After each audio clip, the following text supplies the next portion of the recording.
des résistances, il y a parfois des reculs aussi. Il y a des résistances, mais je pense qu'ils sont, je vous dirais qu'il y en a aussi, du point de vue physique, il y en a aussi du côté physique, il y a des critiques souvent qu'on entend actuellement en 2013. Les gens ne sont pas consultés ou ne sont pas seulement invités à se prononcer sur des sujets parce qu'on est dans un système où on valorise beaucoup plus l'expertise. On a développé des experts de ça.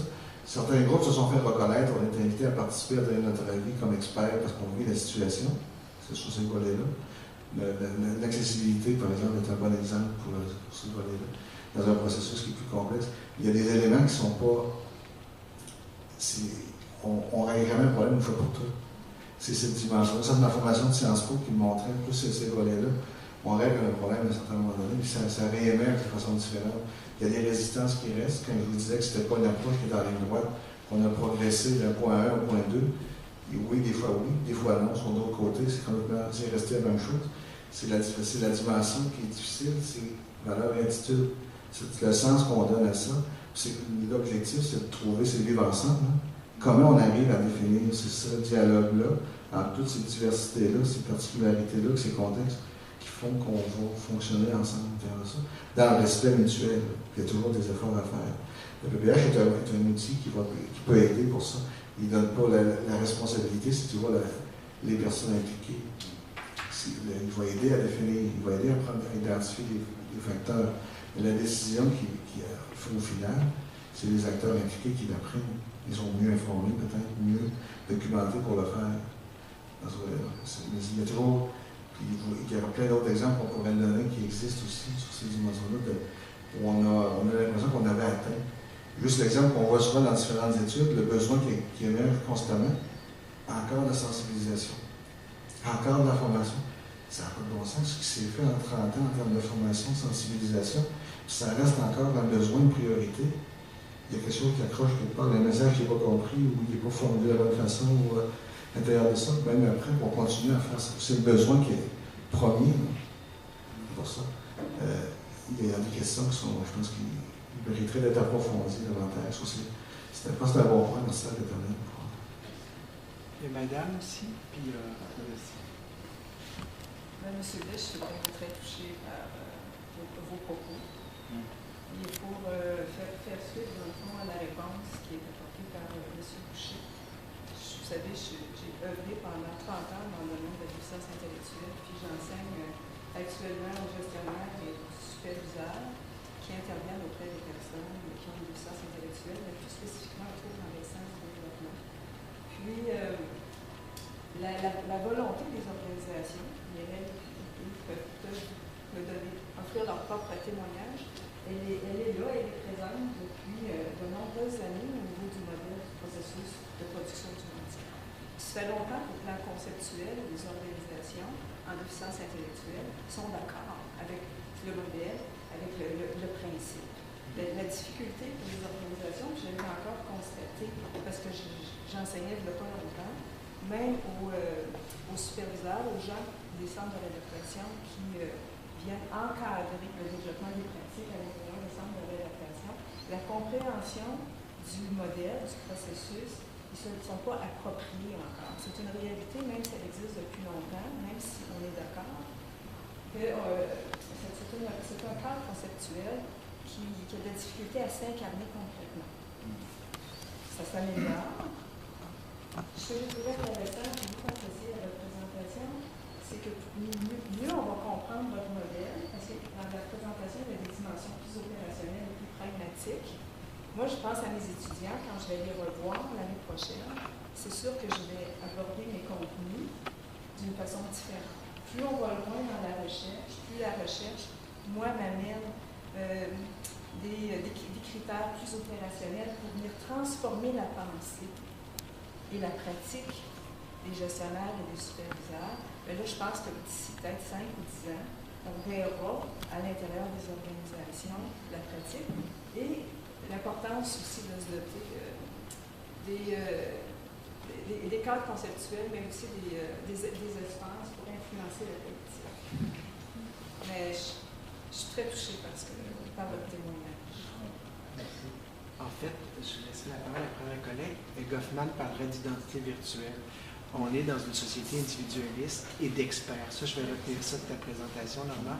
En fait, ce que je réalise, moi, avec les professeurs, et c'est ce qu'on voit aussi si on regarde à Québec avec le monsieur qui a une déficience auditive et qui a un chien, on se place au-dessus des lois qu'on s'est données comme société. On est en expert et on décide que notre réglementation de condo a préséance sur la Charte des droits et libertés et on affirme ça comme si c'était une vérité. Et c'est exactement la même chose que je réalise à l'université et c'est ce que le rapport de l'Ombudsman qui a été déposé la semaine dernière confirme. C'est chacun a son expertise et décide lui au regard de ça, du chapeau qu'il porte, qu'il va prendre une décision au meilleur de ses connaissances dans cette situation-là, sans inclure la personne. Mais je pense que ça tend à changer par rapport aux personnes handicapées dites traditionnelles. Déficience auditive, déficience motrice, déficience visuelle, c'est acquis. Un professeur ne va pas être étonné d'avoir ça dans sa classe.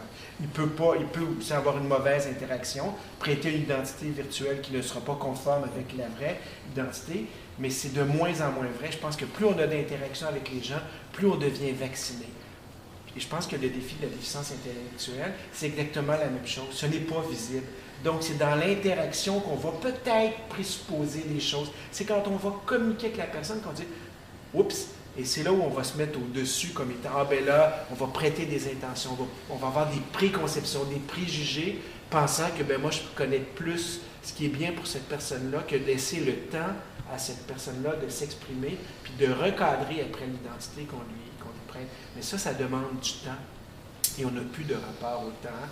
C'est le syndrome du micro-ondes. On met quelque chose dans le micro-ondes, on dit 2 minutes, c'est bien long. Il y a 40 ans, ça aurait pris une demi-heure faire la même chose, mais là, en 2 minutes, on trouve ça long. Et nos interactions dans la société sont faites rapidement et on met vite les petites gens dans des petites cases qu'on veut vite passer au suivant. Et c'est là-dessus, je pense que quand on veut cibler de la formation, je ne pense pas que c'est de la formation de base, c'est de revenir qu'on s'est donné, comme tu l'as fait dans ta présentation, un choix de société qui évolue au cours des 40 dernières années. Ce n'est pas ma volonté à moi, c'est une société collective. Les femmes ont le droit de vote, je le dis beaucoup en gag, et que ça a changé aussi depuis ce temps-là, la société. Si on est encore dans le modèle, parce qu'on a 40 ans ou on en a 50 ou 60, puis on ne s'est pas mis à jour, mais c'est de votre responsabilité à vous, comme individu, de vous ajuster à la réalité. Et ça, je pense que les gens ne sont pas tout à fait encore rendus là. Et ça donne des signes primitives de sociologie, comme le dirait Goffman. José? Oui. Bonjour. Oui. Moi, je suis un peu novice dans le monde de l'intervention avec les personnes en situation de handicap, mais j'ai un bagage académique au niveau des sciences de l'environnement. Puis je me suis intéressée beaucoup à la participation du public et notamment de la consultation des autochtones. Puis je voyais beaucoup de parallèles avec ce que vous disiez dans votre conférence. Puis en fait, j'ai 2 questions. Puis ça se passe surtout au niveau de la politique et de la gouvernance. Donc, en premier lieu, j'aimerais savoir au niveau des critères d'évaluation, est-ce que vous avez trouvé des critères d'évaluation pour mesurer l'influence des préoccupations des personnes en situation d'handicap sur... Là, qu'on peut voir, observer, on donne l'exemple de la mise en œuvre de la Convention. Est-ce que ça fonctionne vraiment? Est-ce qu'on a mis en place les conditions qui permettent aux gens de participer réellement? Puis d'avoir, est-ce que ça se traduit par une influence sur nos résultats? Au bout du commentaire de ça, je pense que c'est là souvent qu'il y a des obstacles, qu'il y a des difficultés. C'est là que je dis qu'il faut... Si on le voit du point de vue de la personne, on dit non, c'est impossible, il n'y a rien à faire. Il y a une déficience motrice sur un lieu où il y a une DI, il peut pas rien. On va déterminer le résultat en fonction du diagnostic. C'est faux. Ouais. Ça ne dit rien, ça dit juste que c'est une caractéristique personnelle comme l'âge, regarde ça. Et si on arrive sur son environnement, sur la façon de procéder. Ce qui est souvent difficile, c'est qu'on a des habitudes, des façons de faire. On s'attend à ce que les gens fassent à l'université étudier, il y a une seule façon de faire, comme tout le monde. Mais il y a d'autres façons de faire, en soutenant les gens de façon différente, en innovant sur ces plans-là, ça va permettre d'atteindre les mêmes objectifs. C'est parfois ça qui dérange les gens. Il y a cette dimension-là de différence qui fait que... Puis ça, on peut le voir aussi dans une participation réelle. Des fois, ça peut questionner la façon dont les gens fonctionnent. Habituellement, de dire, j'avais vu ça comme ça. Juste la présence, ça change des fois ça amène une certaine sensibilité par rapport à ce qu'on fait, à notre façon de faire les choses quotidiennement. Puis on peut voir qu'il y a une influence sur les priorités qui peuvent être définies. Et d'assurer cette participation-là, la présence, et d'avoir un truc réel, c'est souvent la difficulté pour compléter. C'est toute la mise en œuvre conventionnelle tout à l'heure, le terrain. Au Québec, on est très fort en principe. On en a, il est super. Il ne faut pas être contre la vertu. Là. Et on arrive sur le terrain, puis là, il y a une négociation qui se fait. Là. on est dans un contexte budgétaire on coupe de partout. Comment on organise? Puis là, on va aller consulter. Ce que je trouve dommage, des fois, les gens, dans ce cadre-là, mais on devrait couper où? On demande aux gens concernés de décider eux-mêmes qui on devrait couper sur ces volets-là parce qu'on n'a pas les sous nécessaires. Donc, je trouve ça un petit peu dommage. Puis mon deuxième volet, ma question, en fond, c'est est-ce que c'est, parce que je sais que pour les Autochtones, par exemple, il y a des mécanismes particuliers pour ces minorités-là. Donc, à ce moment-là, est-ce que c'est souhaitable pour les personnes en situation de handicap d'avoir des mécanismes propres, adaptés à leur situation, ou c'est mieux de les inclure dans les mécanismes qui existent actuellement? Bien, la philosophie qu'on a ici, puis je pense que c'est celle qui se retrouve aussi dans la Convention, sur ce volet-là, c'est l'intégration. Dans la même structure, c'est pas de créer des services à part sur ce volet-là. Contrairement à au Québec, dans les années 80-82, on a reconnu les 11 nations autochtones. Il y a une dimension collective. C'est le seul volet, le seul pouvoir collectif, je te dirais, qui est accepté au Canada. Le Québec essaie de faire reconnaître le sien depuis longtemps, ça ne fonctionne pas.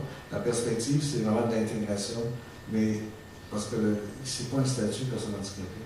Contrairement à d'autres pays comme la France, où souvent ça apparaît, le fait que souvent les gens vont faire des demandes, vont dire mais si je t'ai reconnu handicapé, je serais correct avec accès à tout. C'est correct, j'aurais plus besoin avec ma carte. Avec le modèle, ce qu'on dit non, c'est que c'est relatif. Moi, j'ai accès au transport adapté, mais je n'ai pas besoin de soutien à domicile parce que je suis en fauteuil roulant. Je suis pas en situation de handicap sur ce volet-là. Mais je peux l'être du côté des déplacements dans mon contexte actuel, parce que je demeure à Québec, parce que le transport n'est pas trop accessible, parce que c'est l'hiver, parce qu'un truc, si tu changes tout ça, je ne suis plus. Ça, des fois, c'est plus dérangeant pour les gens, parce que là, c'est comme ça, c'est relatif. Ça crée de l'incertitude, puis on n'est jamais une fois pour tout. On insiste beaucoup là-dessus, c'est une dimension, comme l'âge, le sexe, ce que vous voulez faire là, ça, vous n'êtes pas défini de couleur, il faut que ce soit une carte d'identité. Ça vient jouer. Dans certains contextes, on voit uniquement comme ça. Mais dans d'autres cas, c'est l'effet à l'intérieur qui pose problème, beaucoup plus que l'effet d'avoir des incapacités. Et vice-versa. Mais la réglementation, au niveau, par exemple, vous avez parlé de, je pense, la politique de l'ONU. Ça demande important pour agir. Oui, c'est un outil tout à fait qui permet, parce que les gouvernements financiers sont engagés moralement à suivre, qu'il y a différents principes à permettre l'intégration scolaire, à respecter les droits. Les 5 grands principes des droits de la personne, qui de ça, la dignité, tous ces volets-là sont assurés. On sera engagés à offrir des services qui permettent. Parce que tout le rôle des politiques sociales, les droits de la personne, ce n'est pas des droits spécifiques aux personnes handicapées, contrairement à ce qu'on peut comprendre souvent. C'est les mêmes droits pour tous, c'est l'appartenance à la communauté, à l'humanité. Mais pour les exercer, c'est là que ça devient difficile des fois, on a besoin de soutien, il y a besoin de changer d'environnement pour être sur le même pied d'égalité que tout le monde, pour pouvoir aller voter. Si ton bureau de vote est mis dans une seule église ou 15 marches, pourquoi tu ne peux pas voter? C'est parce que tu n'as pas accès. Tu as compris de ton droit. Là, tu es vraiment discriminé sur cette base-là. C'est le rôle des politiques et soutien. C'est en convention, c'est très clair. Le rôle des États, des interventions publiques, il n'y aura pas d'accès à l'égalité sans intervention collective. Sinon, ça va prendre un moment pour lire cette convention, mais du coup, j'ai appris beaucoup de choses. Pour le volet de l'éducation, c'est intéressant. Il y a des choses super intéressantes. Est-ce que tu crois, Normand, que c'est le besoin d'un statut que certaines personnes revendiquent chez les personnes handicapées ne serait pas un effet pervers d'une société de droit? Tu sais, les gens pensent que ça va tout régler parce que j'ai une carte. Est-ce que ça ne serait pas l'effet pervers? Ça pourrait l'être, je dirais. J'ai vu m'enlever sur on a différents régimes de compensation au Québec, comme vous savez, en fonction de la cause qu'on a. Si vous regardez les vétérans, à l'époque, il y avait une carte, il y avait 14 services qui déterminaient, en fonction de leur évaluation, s'il y avait accès au domicile, au transport, et tout ça, c'était sur la carte. Présentez ça, c'était réglé. Mais c'est pas, je pense que c'est un lien avec le volet de droit. Puis je te dirais, pour les gens où c'est plus difficile, tout le volet de loisirs, où c'est jamais considéré, beaucoup de personnes, c'est une activité essentielle, importante, mais c'est jamais considéré comme un volet prioritaire dans les interventions, puis dans l'accès au transport, ou choses comme ça. Il faut qu'ils fassent la preuve constamment qu'ils ont besoin. C'est ça qu'ils sont un peu tannés, qu'ils veulent avoir le statut pour les aider. Francis? Oui, en fait, il y a 10 heures. Oui. Peut-être poursuivre quelques conférences. Sur les questions, on peut continuer. Ça, je vais faire la ligne que Normand a proposée, puis aussi Annie a très bien une application concrète. pense que ça va montrer justement les éléments de l'application. Là, je regarde ce temps. Merci, Francis. Donc, ça va très long. Est-ce que tu veux faire la main? Non, je vous laisse la place. Juste de passage. C'est ami.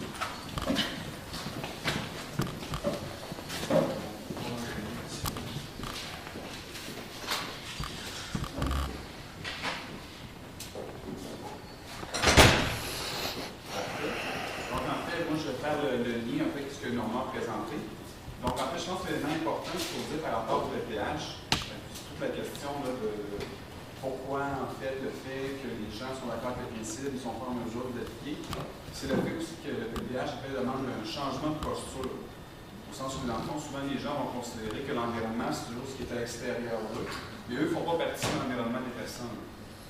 C'est la même chose pour les personnes qui ont des capacités. Eux, ils font partie de l'environnement des intervenants. Donc, c'est pour ça qu'on parlait justement de dialogue, de discussion. Il faut que les gens viennent à considérer, peu importe où ils sont dans la société, tant au niveau politique, les intervenants, les parents, les amis, etc. On est tous des éléments de l'environnement de quelqu'un d'autre. Puis en fait, les gens qui n'ont pas des capacités, en fait, là, c'est simplement le fait que souvent, ils ne considéreront pas l'environnement lorsqu'ils vont faire une activité quotidienne. Par exemple, quand quelqu'un va se déplacer à pied comme une tête, mais tout simplement, en fait, ce qui va arriver, c'est que lui, il ne considérera pas le trajet, il ne se posera pas la question sur en fait, de quelle façon il va se rendre à un point B. Parce que dans le fond, l'environnement pour lui, c'est un espace vide. C'est pas quelque chose en fait qui existe réellement. Tandis que pour les personnes qui ont des incapacités, en fait, d'autres personnes en fait, qui ont des difficultés à résoudre leur type de vie, mais l'environnement prend tout son sens parce que pour eux, il faut qu'ils calculent constamment en fait comment je vais faire, mon trajet, je vais le faire comment, quel obstacle je vais rencontrer. C'est pour ça des fois c'est peut-être difficile à comprendre pour les intervenants, les personnes qui n'ont pas la capacité, l'importance de cet environnement. Donc ça c'était un peu ma réponse à toutes les interventions. Donc en fait, moi ce que je vais discuter aujourd'hui, c'est un petit peu en fait du TPH, les fondements, qu'est-ce que ça veut dire pour le champ du handicap, les concepts, etc. Donc voilà. Donc pour l'objectif de la présentation, on a en fait il y a 5 éléments qu'on va traiter principalement. Donc on regarde un petit peu qu'est-ce que c'est le MDH-PPH. On a regardé un petit peu, et je pense que c'est important de revenir un peu sur ces aspects-là, question qu'on s'entende vraiment qu'est-ce que c'est. Ensuite, on va faire un petit peu de rappel historique. Normalement, on a très bien fait ça. Je veux juste mettre un petit peu d'accent sur certains éléments pour bien montrer comment le MDH-PPH, vraiment, c'est une émanation en fait de ces changements sociaux-là, changements politiques, changements conceptuels, tout ça, montrer que c'est un résultat de plus de 25 ans de recherche, puis de militance en fait au niveau international, au niveau québécois, etc. Ensuite, je vais voir un petit peu les concepts et les fondements, parler des instruments de mesure, aussi justement tous les aspects de comment mettre en œuvre le MDH-PPH, mais évidemment, c'est à travers notamment les instruments de mesure qui viennent soutenir l'intervention.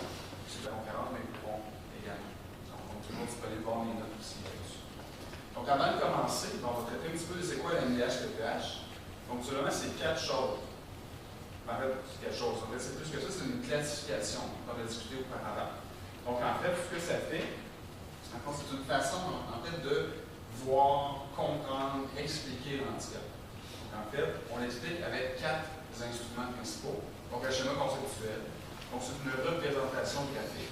Donc, qui permet de comprendre un phénomène qui est complexe de façon beaucoup plus simple. Qui permet de bien cadrer la réalité. Ensuite, il y a des définitions. Donc, s'entendre vraiment sur ce qu'on veut dire. Donc, on va même parler de langage harmonisé, de bien s'assurer qu'on parle des mêmes choses.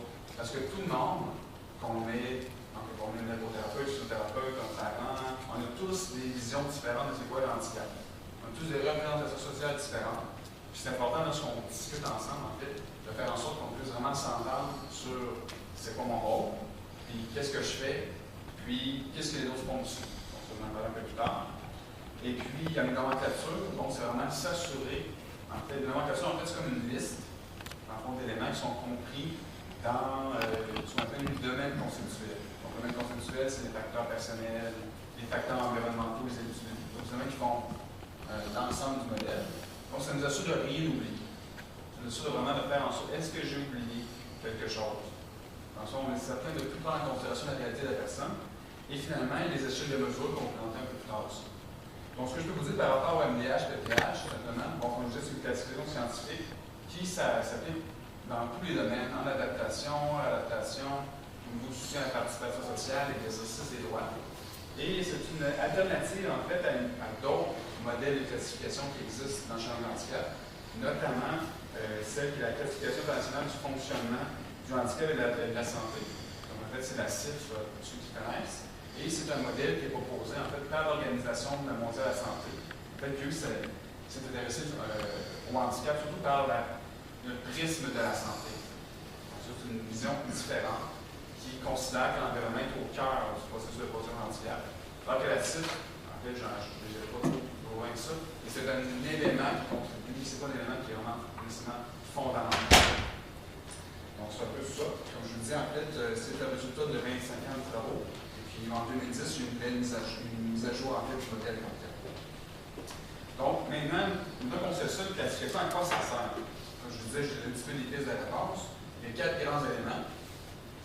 Plus proche, c'est bien. Fait que, à quoi ça sert la MDH-PPH? Simplement 4 éléments. Mieux prendre en considération les besoins de la personne. Ensuite, favoriser le travail d'équipe et le partenariat. Aussi, faciliter la mise en œuvre des lois, des politiques et des programmes. Mais aussi, contribuer à la défense collective des droits. Seulement, comment on fait ça? Mais mieux prendre en considération les besoins de la personne.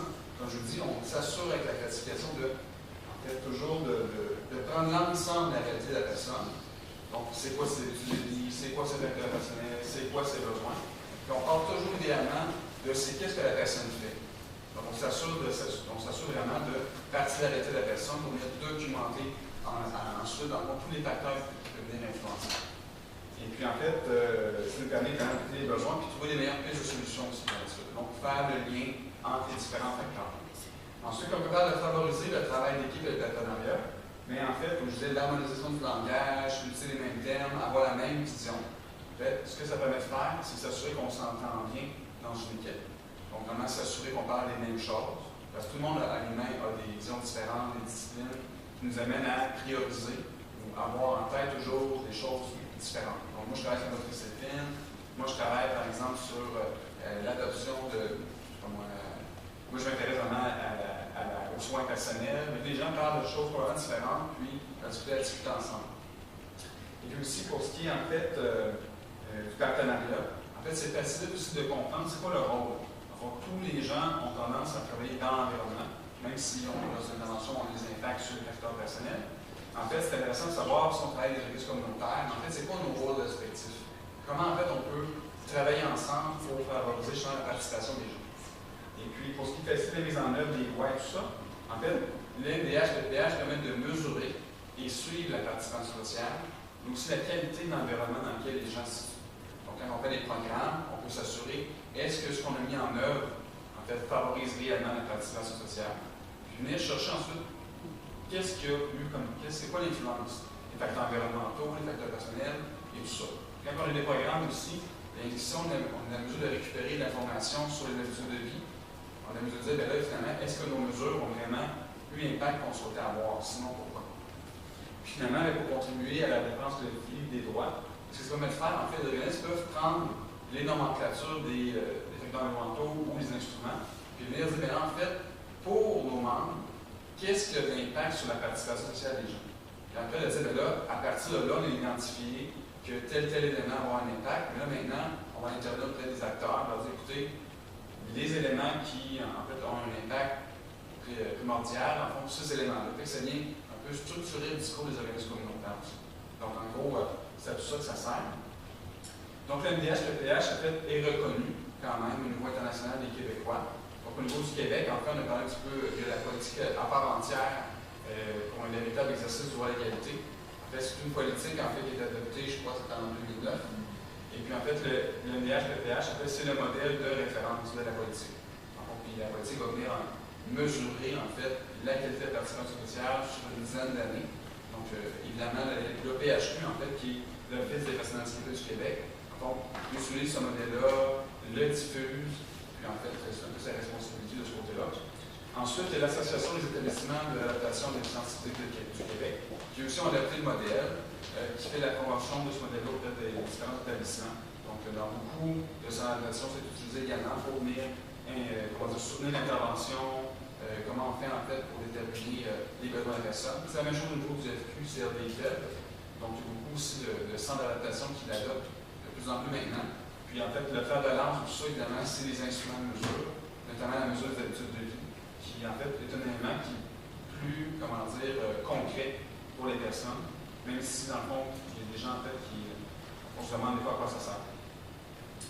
Et au niveau international, évidemment, sans dire que la MDH-PPH, en fait, est reconnu par la Convention, mais ce qu'on peut dire, par contre, c'est qu'il est compatible avec la Convention. Donc, si on prend la définition de c'est quoi une personne handicapée, en fait, c'est vraiment là, une personne qui a des déficiences de capacité, qui va rencontrer des obstacles dans son environnement, qui va y avoir des impacts sur sa participation sociale. Donc, il n'y a pas plus MDH, PPH que ça. Et puis ensuite, il y a en Québec national aussi qui utilise beaucoup le modèle. Donc, ils font des projets de recherche, des projets d'intervention, ils font de la formation aussi dans la communauté, auprès des élèves communautaires, auprès des personnes, des intervenants, tout ça. Donc, c'est vraiment au cœur de leur pratique aussi, l'MDH, PPH. Puis aussi, comme je dis, il y a beaucoup de centres d'adaptation en Europe, ou encore les centres de recherche qui vont l'utiliser également. Donc, pour les raisons que Normand a discuté plus tôt. Donc, en fait, tout ça nous amène à dire, en fait, qu'il y a un constat d'actualité qu'on a discuté un peu tout à l'heure, que la réalité des incapacités, ce n'est pas le fait d'une minorité sociale. Tout le monde est concerné par le handicap. Qu'on soit un parent, un ami, un collègue, un intervenant, un chercheur, en fait, on est tous dans l'environnement des personnes qui ont des incapacités. On a tous une responsabilité, en fait, on a tous un rôle pour faire passer la participation sociale. Quand on parlait justement des aspects de l'environnement, les études de plus en plus montrent qu'un des éléments, on en fait centraux, vraiment là, de l'environnement, c'est les attitudes. Donc souvent au niveau scolaire, tout ça, mais c'est souvent les attitudes des professeurs, des intervenants, des directions, qui vont faire en sorte, en fait, que les gens vont être en mesure ou non de participer socialement. Donc on a mis en place plein de mesures, des programmes, des aides techniques, tout ça. Et pourquoi ça raccroche? Souvent, c'est en raison des attitudes des gens. Puis ça, c'est les éléments qui sont les plus difficiles à faire, parce que c'est le changement de positionnement en tant que personne, mais aussi en tant que société. Voilà. Pour le bref rappel historique, en fait, je vais aller très rapidement. Donc, vous voyez qu'entre 1940 et 2013, en fait, il y a eu quand même un changement de la façon dont on peut percevoir les personnes qui ont des capacités. Donc, en 1940, bon, les gens étaient souvent en institution. Là, on peut voir une personne qui avait des sources de manteau, en fait, qui était en fait, dans une chemise de force. Dans les 70, en fait, on voit aussi tous les développements, comme Normand disait, en lien avec les développements de services, l'adaptation, etc. Et ensuite, en 2013, là, c'est sûr que là, j'ai mis un success story qui est Stephen Hawking, qui est un astrophysicien reconnu internationalement. Prix Nobel. Comment? Prix Nobel pour cette théorie du Oui, Big Bang. absolument. Donc, la question qu'on peut se poser, c'est quoi qui s'est passé? Qu'on passe on met des gens dans une institution, ou même avant qu'on les attache dans le sous-sol, est-ce que, dans le fond, on a des gens qui sont en mesure d'être, dans le fond, des gens qui ont une contribution intéressante à la société. Donc, en fait, c'est sûr qu'on peut dire qu'il y a toujours des choses à améliorer, mais il y a eu des changements. Quand on parle de changements, mais probablement, il y a des changements sociaux, à savoir que, dans le fond, il y a un nombre de plus en plus important de personnes qui ont des capacités dans la société. Et aussi, en fait, on s'est rendu compte que ce n'est pas seulement en intervenant sur les déficiences ou les capacités par les réseaux de santé, les hôpitaux, tout ça, qu'on va venir aider les gens. On s'est rendu compte qu'il y a d'autres facteurs, en fait, qui peuvent avoir un impact. Et aussi, on s'est rendu compte que, les systèmes économiques, les systèmes politiques, juridiques, tout ça ont toujours un rôle à jouer. En fait, c'est une dimension sociale. Donc, on s'est rendu compte que tous les acteurs de la société avaient un impact à jouer. Ensuite, au niveau politique, comme Normand a dit, toute l'émergence du mouvement de défense du droit, on s'est rendu compte que ces gens-là avaient un poids politique de plus en plus important. On s'est rendu compte aussi au niveau politique que c'est important de réduire les obstacles, en fait, à la participation sociale. Donc, c'est tous des constats qui ont été faits dans les 50 dernières années. Et au niveau conceptuel, c'est qu'on s'est rendu compte que, tout simplement, il y a une augmentation quand même assez importante des connaissances dans le champ du handicap. Puis on se dit, finalement, ces gens-là sont capables de faire des affaires. C'est niaiseux de dire ça, mais c'est un constat vraiment qui a pris du temps. Parce que, dans le fond, les gens qui ont les certaines capacités, si on les soutient, sont capables de faire des choses. Donc, à partir de là, ça veut dire qu'il faut changer, en fait, nos représentations sociales du handicap et nos outils aussi. Comment on fait pour intervenir? Là, c'est tous ces aspects-là, normalement, parler des modèles individuels, modèles sociaux, modèles interactionnistes, mais il y a une évolution des modèles qui nous accompagnent tout ça. Donc, comme il dit, un passage graduel dans le modèle social, une reconnaissance de plus en plus grande des dimensions environnementales, mais aussi, en fait, le handicap devient un enjeu de droits humains. Donc, ça, c'est évidemment des tendances historiques vraiment très importantes. Comme Normand disait, on est passé d'une perspective de protection, d'intégration, vers la participation sociale. Et ce qu'on voit, c'est aussi la place de la personne dans ce processus-là qui change. Protection, bien souvent, la personne n'avait pas vraiment son mot à dire. Intégration, des fois, elle avait un projet de vie. On va retourner sur le marché du travail, à l'école, des choses comme ça. Et avec la participation sociale, c'est la personne qui est au cœur de ce processus. Donc, on vient identifier qu'est-ce qu'elle fait dans la réalité, qu'est-ce qu'elle souhaite faire, etc. Qu'est-ce qu'elle considère comme un obstacle ou un facilitateur. Donc, la place de la personne change. C'est comme Normand disait, évidemment, mais ça, c'est un processus. Il y a tout un changement de positionnement à faire, la société par rapport à ça. Oui? La troisième dimension. Oui. Moi, tu soulignais aussi l'apparition d'un mouvement social. C'est-à-dire qu'il y a une masse critique suffisante pour que des collectifs s'identifient. Il y a toute la question qu'il faut s'identifier à un groupe, pour appartenir à un groupe, se mobiliser pour la répression sociale. Donc, c'est pas juste que la personne participe socialement à tout et à rien, c'est que des collectifs, même au niveau international, qui se mobilisent suffisamment pour s'identifier je suis. Il y a beaucoup de personnes qui vont dire je ne suis pas. Il faut dire je suis, je me mobilise, je m'affilie, je me développe, et nous collectivement. Donc c'est plus que participer socialement. C'est les mouvements sociaux, c'est l'apparition d'un mouvement social. Mais la participation sociale est autant collective qu'on parle de citoyenneté. C'est la même chose, l'exercice des droits. Parce que pour, Mais on traite rarement comme un mouvement social, sauf dans une littérature spécialisée. Quand on parle de participation sociale dans les politiques anti-discrimination intellectuelle, c'est qu'est-ce que ça veut dire la participation sociale? Ça veut dire je participe à un groupe, un collectif. C'est toujours le je dans nous, mais ça reste un je. Alors que dans le fond, ce qui est apparu, c'est qu'il y a des collectifs pour reconnaître non pas la parole d'un citoyen qui parle comme citoyen, mais la parole de groupe, c'est ce que la convention dit. C'est-à-dire qu'il y a une espèce d'effet paradoxal que c'est parce que des groupes exclusivement contre les personnes qui ont handicap, qui font des pressions et qui deviennent un acteur politique. Et c'est ce qu'on reconnaît pas. Puisqu'on reconnaît un peu, tu sais, dans le plan de service spécialisé, c'est individualisé.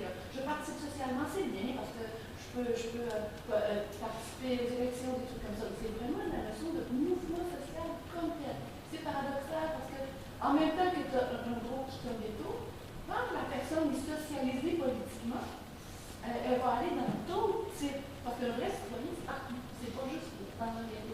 Mais ça a passé par le mouvement social, comme la libération des femmes, comme une série de mouvements d'ailleurs, mais c'est l'effet paradoxal de je suis comme tout le monde, et pour devenir comme tout le monde, il faut qu'il y ait eu. C'est trop cette tension-là, deux dimensions. Puis, on m'a dit tantôt, c'est le parcours. La plupart, c'est 50% de composés du contrôle par les personnes. Exact. L'invention du 20e siècle. C'est ça. Parce que c'était pas du tout. Il fallait une masse critique, puis il fallait que les gens s'identifient à pour s'associer à. Je donne la parole à Marcel. Dans l'exemple que Mireille parle, il y a 20 ans, le moment de bassin d'abord de Monteville, le passé, lors, c'est il y a 20 ans, parce que le recul il y a 20 ans, parce qu'on était là, c'était pas. Parce qu'on a un peu plus que 20 ans, parce que dans ce point-là, c'est qu'on avait des élections, on a dans l'Assemblée générale en 1930. Bon, là, ce qu'on faisait, on prenait une photo pour dire qui présentait. Parce qu'il y en a des membres qui ne savent pas les. Même photo, ils savent reconnaître une personne. Et après ça, on a pris l'exemple de la photo, puis on a dit, ben, pourquoi pas le mettre au niveau de la province, puis impliquer nos acteurs provinciaux pour demander aux députés de mettre la photo dans les bulletins de vote. Ça a été accepté en 2013. Mais on a développé un partenariat. Mais tout est venu de l'idée d'un père et pauvre, à travers des jeux qui faisaient un mot, comme a dit Mireille, puis qu'on a porté le dossier plus haut. Puis en 2013, c'est-à-dire en 2012, en septembre, il apparaissait tel ou tel vote, des photos, des candidats. C'est déjà pas pire, là, il y a eu quand même quelque chose à cause, puis pourtant, ça faisait 20 ans qu'on en parlait. Mais on a été patient pendant 20 ans. On a fait intervenir du monde en conséquence. Au demi, il y avait l'association des analphabètes qui a rentré dans le corps. D'autres associations qui ont fait que ça a poussé le gouvernement et qu'on a eu ce résultat-là. Mais au début, ça venait du mouvement des personnes d'abord de l'immobilier, ces idées-là. À travers les autres mouvements aussi, on en a parlé. Francis, oui, rapidement, je pense que j'aime bien ce que Mireille dit, le noyau critique, mais je pense qu'on voit la participation sociale comme la finalité, alors que je dirais que c'est parce qu'il y a une participation sociale puis un noyau critique que les choses vont changer. Je ferai le parallèle avec le tabac. On a toujours su que la cigarette n'était pas bonne, mais on a seulement légiféré quand il y a eu un noyau suffisamment dur pour que la vapeur soit renversée. Et c'est la même chose. Quand des citoyens vont être dans la rue, normalement, ils sont entendus, la crise étudiante n'est pas un bon exemple, là, mais normalement, la masse critique fait en sorte qu'on doit s'arrêter puis se positionner. Il se passe quelque chose. Mais je pense qu'il faut une implication sociale, il faut un regroupement de quelque chose au départ. Certainement. La plupart, c'est que ce que maman peut-être pas dit, parce qu'elle dit beaucoup de choses, mais c'est que dans les acteurs du handicap, en fond, quand ils sont apparus, il y avait tout un effort de développement de la société québécoise. Ces gens-là ont contribué justement au développement de la société. Il y avait beaucoup d'enjeux qui se développaient à ce côté-là, et c'était un acteur constitutif. C'est sûr que de ce côté-là, moi, dans la présentation, j'apprenais un petit peu moins, là, parce que maman a déjà très bien défriché le terrain. Mais c'est sûr que dans le fond, ce que je veux dire, c'est que tout l'exercice des droits, c'est à l'intérieur du modèle et tout ça. Mais c'est le même parallèle que je ferai avec Hopkins. 30 ans plus tôt, il n'y aurait jamais eu le prix Nobel, il n'aurait jamais pu se rendre jusque-là. Et le mouvement que toi tu disais, 40 ans avant n'aurait pas pu être possible. Il s'inscrivait dans une mouvance plus grande encore, comme le mouvement étudiant s'est inscrit dans des frais de scolarité, mais à un moment donné, ça a pris une ampleur beaucoup plus large des acteurs sociaux là, de toute catégorie. Il faut que tu, par contre, étant de sciences politiques, il faut que les gens trouvent leur intérêt. Je pense que ça ne peut pas se faire sans que les autres acteurs de la société trouvent un intérêt justement dans l'acceptation de ce genre de demande-là. Donc, c'est pour ça que je disais que la société québécoise était en développement, dans le fond, au niveau de la souveraineté. Je ne veux pas entrer là-dedans, mais à quelque part, c'est que les gens voulaient développer des institutions, des services qui représentent le Québec. C'est pour ça qu'à l'époque, les gens ont été davantage écoutés. Aujourd'hui, en fait, bon, on parlait de l'expertise un peu plus tôt, mais il y a aussi l'aspect qu'on est en décroissance, en fait, de services publics. C'est sûr que la dimension là, change. Mais je vais aller à autre chose. Donc, en fait, c'est vraiment, comme Normand a dit, il y a différents modèles, en fait, qui sont disponibles, en fait, pour travailler. Et en fait, il y a une coexistence de ces modèles-là. En fait, ça ne veut pas dire qu'il y en a un qui est mauvais et l'autre qui est bon. Tout dépendant d'où on se situe, comment on intervient, ça va avoir un impact intéressant. Comme sur le modèle individuel, c'est sûr que quand on est médecin, dans le fond, quand on veut traiter des sciences ou encore des blessures, c'est sûr que le modèle individuel, on va axer beaucoup là-dessus. Par contre, si on l'utilise dans d'autres circonstances, peut-être que ce n'est pas adéquat. Dans le fond, c'est ce que je vais vous montrer. Les modèles médicaux, en parenthèse, la volonté on va placer un diagnostic, la volonté c'est de guérir.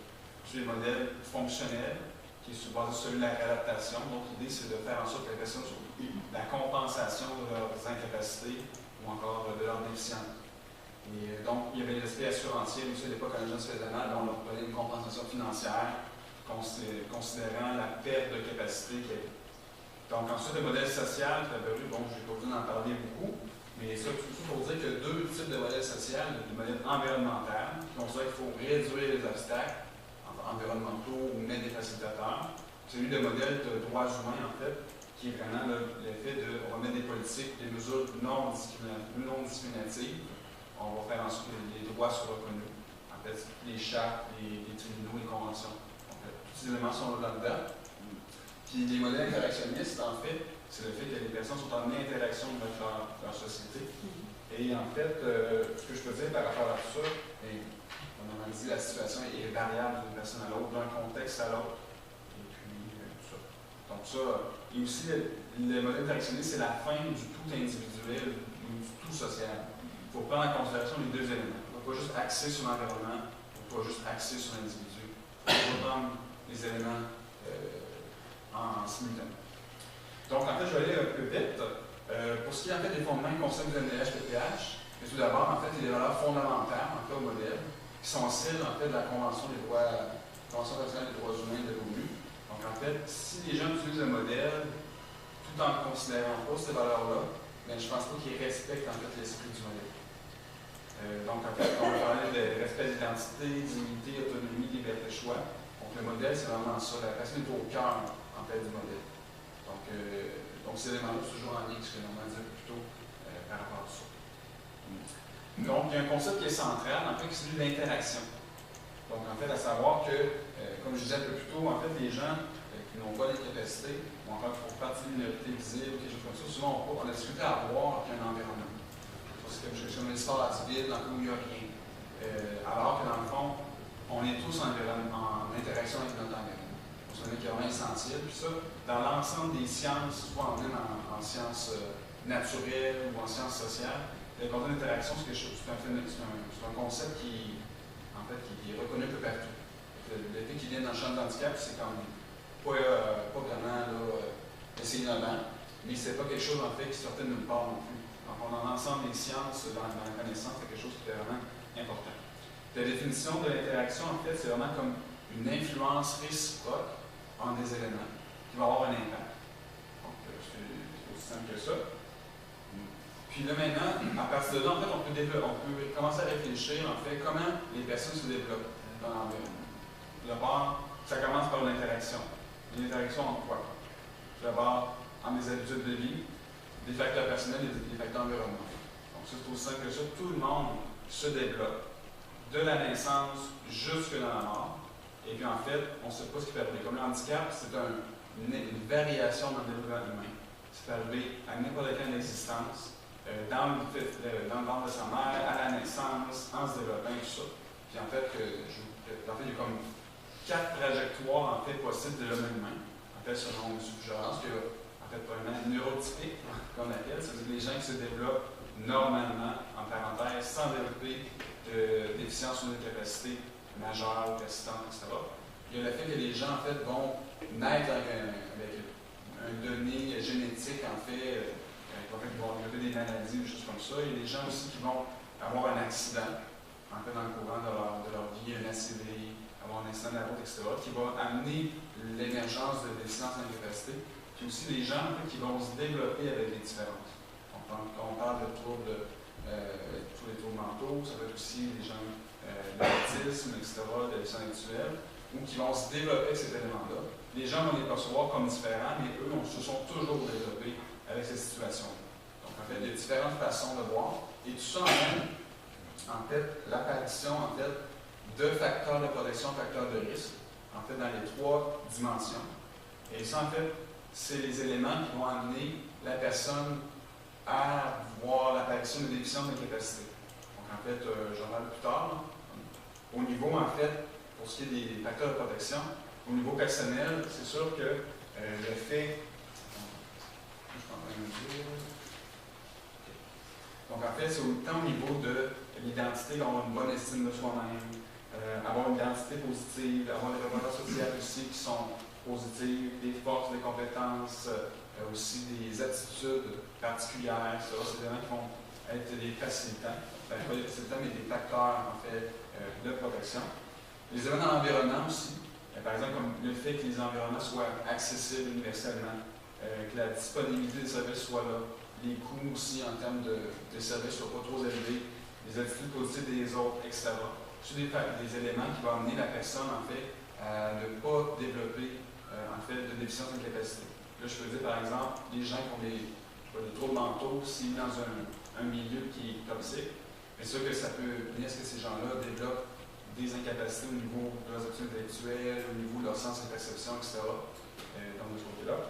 Puis, au niveau des habitudes de vie, mais savoir des habitudes de vie qui sont, en fait, réalisées avec sans peu de difficulté, qui sont satisfaisantes, qui sont faits dans une sécuritairement, etc. Donc, c'est tous des éléments, en fait, qui peuvent être considérés comme des facteurs de protection. Et au niveau des facteurs de risque, en fait, il y a toujours des facteurs de risque qui sont personnels dans l'environnement, au niveau des habitudes de vie.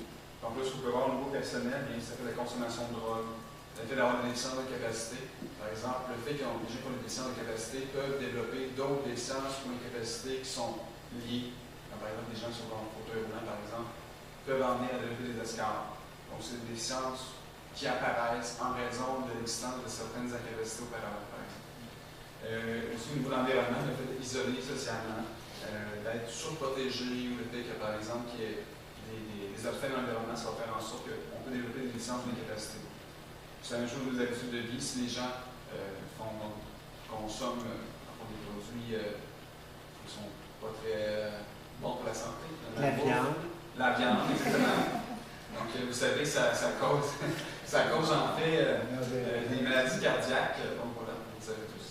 Et donc, les sports extrêmes, toutes sortes de façons, toutes sortes de comportements aussi, des habitudes de vie qui vont faire en sorte que vous développez une déficience d'incapacité. Ça accroît les risques, mais qui peuvent en venir à terre de développement de déficience d'incapacité. Donc, si je vous parlais des 3 grandes trajectoires, donc les différents facteurs de risque par la protection peuvent amener la personne à vivre l'une ou l'autre de ces différentes trajectoires. Et en maintenant, cette conception-là du développement humain amène en fait l'introduction du handicap dans le modèle développement humain. Donc, il y a le processus de production du handicap et il est bâti de la même façon, à savoir que l'interaction est toujours l'élément central, les habitudes de vie, en fait, ce que la personne a mis à l'île, donc tout le monde réalise des habitudes de vie, avec ou sans soutien, etc. Puis donc, les activités courantes comme normalement discuteurs ou les rôles sociaux, donc c'est ce que la personne réalise dans sa vie.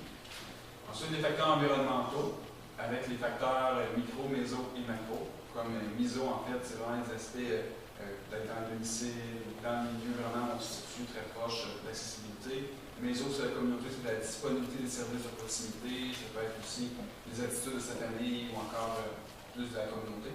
Et macro, c'est les politiques, c'est les services de transport aérien, les éléments internationaux, par exemple. Les facteurs personnels, les facteurs identitaires, les systèmes organiques, les attitudes. Donc, c'est des éléments aussi là, qui sont à prendre en considération. Donc, ce qu'on peut dire par rapport à ça, c'est que les habitudes de vie, en fait, c'est toujours différent. En fait, on ne peut pas, déterminer qu'est-ce que c'est une habitude de vie. Il faut toujours considérer le point de vue de la personne. Voilà. Donc, selon une habitude de vie, comme le fait de se nourrir, ça peut changer selon l'âge de la personne. Comme on peut voir, par exemple, un enfant qui se fait aider à manger. Et chez un adulte, c'est une façon différente d'accomplir cette habitude de vie. Au niveau de la culture, on peut voir en fait qu'il est réalisé différemment. Donc en Afrique, les gens mangent parfois la nourriture avec les mains. Ici, en fait, on mange avec des fourchettes. Ailleurs, en fait, ça va être dans l'espace, en fait, c'est avec des liquides, en fait, dans un gobelet. Donc en fait, l'habitude de vie est toujours faite de façon différente selon l'environnement. Et aussi, selon l'environnement, en fait, il y a des disponibilités en termes d'aide technique ou encore d'aménagement et tout ça, qui font en sorte qu'on va la réaliser de façon différente. Mais à la base, tout le monde réalise les mêmes habitudes de vie. Donc, en fait, on mange tous, on a tous des soins personnels, on a tous des amis, on a tous des loisirs. La plupart des gens travaillent, pas tous, mais il y a beaucoup de gens qui travaillent, etc. À la base, on réalise tous les mêmes choses, mais de façon différente. C'est un truc vraiment essentiel. Donc, j'aimerais ça savoir, en fait, de votre côté, est-ce que vous savez, est-ce que vous avez des idées en tête d'activités courantes ou de rôles sociaux? Dans sa douche, oui. Est-ce que c'est des gens qui pensent que les habitudes de vie, tout le monde fait? Travailler, c'est général. déplacé d'un point. Est-ce que vous considérez, par exemple, que réfléchir aux pensées, c'est une habitude de vie? Non. Est-ce que c'est une habitude de vie? Réfléchir aux pensées. Ouais. Oui. Ça fait partie de la vie. Quelqu'un qui fait un livre, fait la lecture d'un livre. Tout le monde Oui, tout le monde a été. Peut-être s'il y en avait plus qu'il avait comme habitude de vie, le monde se porterait mieux. Ce que je vous dirais, en fait, c'est que. Ce que je vous dirais. Contredis-moi pas, t'es chez nous, là. Le fait de réfléchir, ça s'appelle les attitudes des personnes. Ah, les attitudes. Donc, en fait, c'est le fait, c'est la mise en œuvre de cette attitude-là dans un contexte qui va faire en sorte que les gens vont avoir des habitudes de vie, comme avoir des relations interpersonnelles, avoir une communication. C'est pour ça qu'il y a beaucoup de gens qui vont faire le mélange entre la capacité d'une personne, l'aptitude d'une personne à faire une activité intellectuelle et physique. Par exemple, le fait de marcher, c'est pas une habitude, c'est le fait de se déplacer. En fait, une habitude. Communication, c'est une habitude de vie, mais c'est autant au niveau de la capacité de parler, la capacité de lire, la capacité d'exprimer ses émotions. Ça, c'est vraiment des attitudes. Écrire, c'est une habitude de vie parce que c'est une interrelation entre une attitude, qui est le fait de prendre un crayon et de bouger la main, et un facteur environnemental, le fait d'avoir accès à un crayon, en fond, qui n'est pas trop gros. Si on a un crayon comme ça, on n'est pas en mesure d'écrire. Plutôt, on comprend ça comme ça. Là. Penser, disons, que ça serait comme une habitude de vie, puis réfléchir, attitude. En fait, ce que je dis, c'est que réfléchir, parce que là, on penser... ne peut pas réfléchir sans penser. Là. La Terre, elle continue.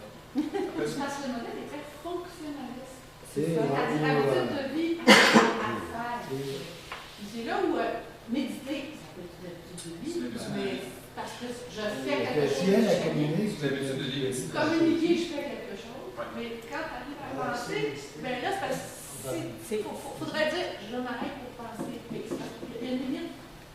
C'est-à-dire que si je suis assise, je suis pas obligée de méditer, mais je pense ça devrait une habitude de vie. Donc, je trouve que c'est tout l'aspect intellectuel qui est effectivement un peu escamoté parce que ça reste très fonctionnaliste. Donc, quand on enseigne, c'est l'aspect fonctionnel. En fait, l'habitude de vie. Tout ce qui est actif. La différence, c'est de ne pas communiquer. Parce que tu peux dire de ne pas communiquer. Puis, avec du fermier, tu communiques. À maintenant, ça va parler d'action communicationnelle. Donc, c'est pas très bien. Comme tu entends, tu écouter. Moi, j'entends rien, mais je n'écoute pas. Tu sais, on se le faisait dire, les autres quarantaines, qu'on avait de la misère à écouter parce qu'on n'arrivait pas à saisir ce qui se passait autour de nous autres ou à faire des liens, comme disent, tu sais. Mais on attendait.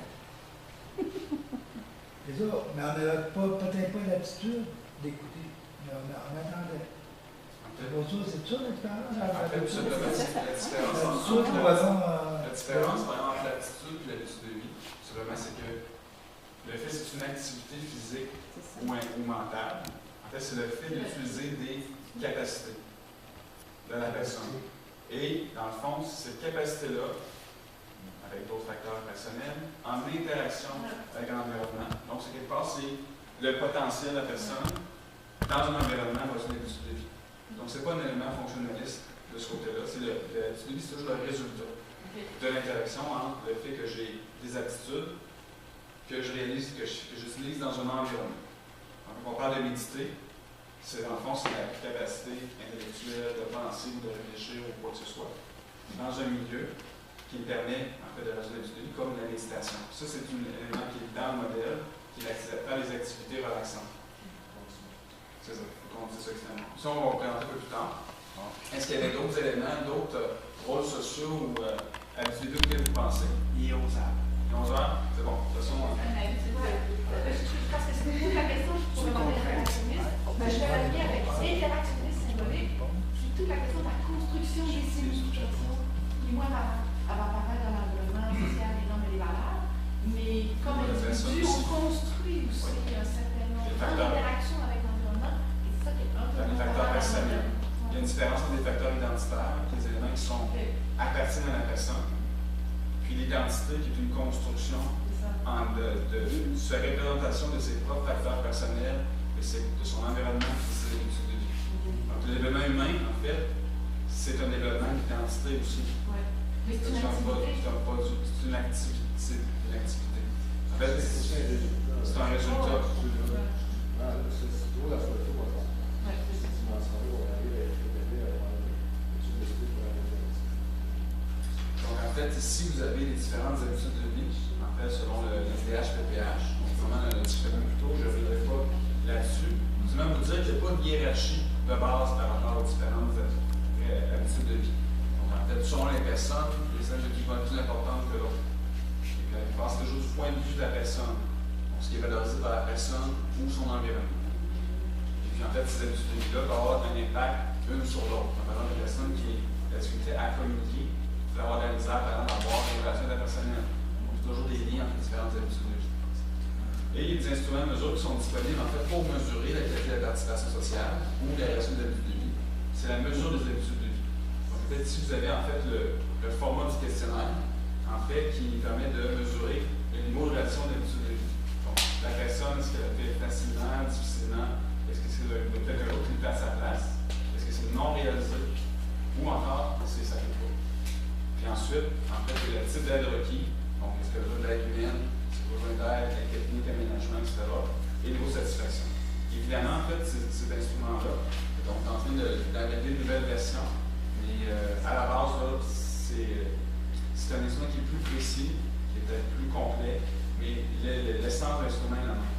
L'instrument aussi est intéressant parce que, vu qu'on ne mesure pas des aptitudes, vu qu'on mesure la leçon d'habitude de vie, en fait, c'est dire qu'à tout le monde, tous âges, toute culture, tout type de déficience ou d'incapacité. Donc, de ce côté-là, c'est dire qu'à tout le monde. Tout le monde reste les mêmes habitudes de vie, mais différemment, selon ses préférences ou ses déficiences ou incapacités, etc. Donc, en fait, aussi, elle est disponible en version électronique. On se met sur Internet, si les gens aussi veulent se la procurer de cette façon. Et maintenant, on va venir travailler plus au niveau des facteurs environnementaux. Donc, je veux savoir en fait si vous avez une idée en fait du type de facteurs sociaux ou physiques qui peuvent avoir un impact sur la participation sociale des gens. Est-ce que les gens qui ont des exemples? Certains ont souvent des exemples. Les trottoirs. Les trottoirs. Ensuite, La journée. les facteurs sociaux, est-ce que vous avez une idée? Oui? J'ai inversé la croisée d'un chemin, même s'il y a des arrêts et des automobiles se passent. OK. L'accident. Ben, moi, je m'identifie à un magasin, mais ça ralentit. OK. Donc, les aspects des attitudes ou encore sur l'aspect des règles. Oui. Donc, les règles. C'est ça. La signalisation, l'équipage. OK. Donc, tous ces aspects-là. Donc, surtout les éléments de l'environnement. Oui. Aussi, les menus dans les restaurants sont très petits et fines. OK. Parfait. Puis, comme Norman ici, le climat. C'est un élément important. Est-ce que c'est à Québec, par exemple? Oui. Les coins de rue, les coins de trottoir comme cloutés, si je peux dire, OK. avec les petites bosses pour les personnes malvoyantes. OK. Donc, c'est des facilitateurs pour que les gens puissent traverser la rue. Oui, mais vous venez de soulever le point du climat. Oui. Alors, en hiver, C'est ça. ils sont plus là. C'est intéressant. Ça Puis l'élément qui est intéressant par rapport aux facteurs environnementaux, c'est que selon qui on est, en fait, nos attitudes, notre identité, tout ça, on va considérer que les facteurs sont des abstracts, les résultats sont différents. Donc, c'est pour ça que le modèle, on peut accompagner de groupe aussi. Les personnes qui ont une déficience visuelle, en général, vont considérer que tel élément en environnement est un obstacle ou un facilitateur.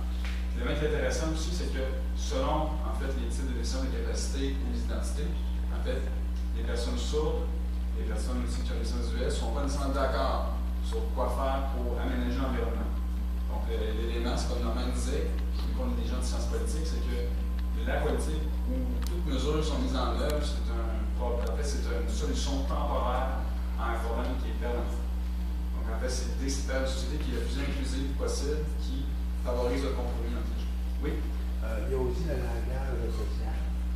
En tout cas, nous autres, on rencontre beaucoup sur le langage social parce que il y a du monde qui ont des expertises là-bas, qui sont assez étonnés, comme on va dire.